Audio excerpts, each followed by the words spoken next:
Hi friends, నేను ఇక్కడ చేలల్లోకి వచ్చాను.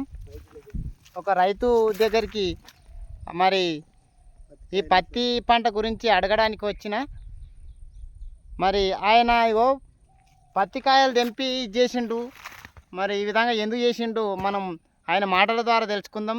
మరియు పత్తి మున్పు ఏడు కంటే ఈ ఏడు మంచిగా కాసిన పత్తి మంచిగా అయిందా, దిగుబడి మంచిగా వచ్చిందా లేదా మనము ఆయన మాటల్లో కనుక్కుందాం. మరి రేటు ఏ విధంగా ఉంది, ఏ విధంగా రేటు ఉంటే బాగుంటుంది అనే దాని మీద ఇక్కడ రైతు రవి గారిని అడిగి మనం తెలుసుకుందాం. రవి గారు, మరి పత్తి కాయలు తెంపి పోసినవి ఈ విధంగా మరి పత్తి దిగుబడి మున్పు ఏడు కంటే మంచిగా వచ్చిందా, మళ్ళా రేటు ఏ విధంగా ఉంది, ఏ విధంగా రేటు ఉంటే రైతులకు మంచిగా అందుబాటుగా మంచిగా ఉంటుంది, జరా మీ మాటల్లో తెలియజేయగలరు. దిగుబడి 10,000 ఉండాలి, రేటు మినిమం 10,000 ఉండాలి. అదే ఇప్పుడు 7,000 దోశ కొంటారు, మిల్లులలోనేమో 7,500 కొంటారు, 300 తక్కువ కొంటారు. ఈసారి పత్తి దిగుబడి చాలా తక్కువగా ఉన్నది. ఇప్పుడు పత్తి పంట అయిపోయింది.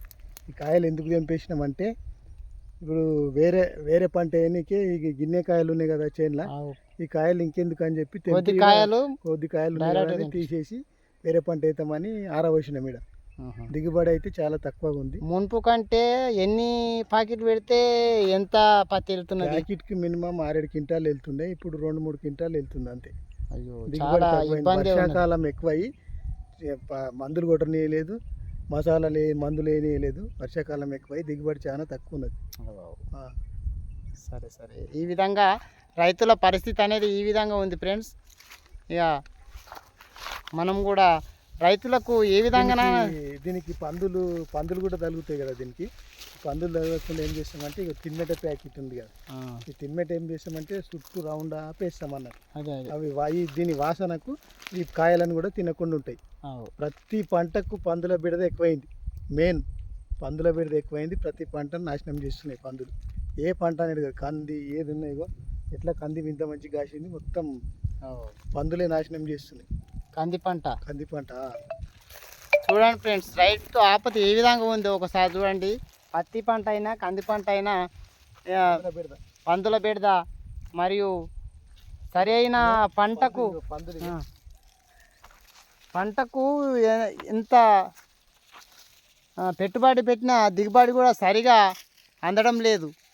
అందుకోసమే రైతును చులకనగా చేయకుండా మనం కూడా రైతులకు ఏదన్నా మంచి అవకాశాలు వచ్చేటటువంటి ప్రభుత్వం ద్వారా కానీ ఇంకే ఇతర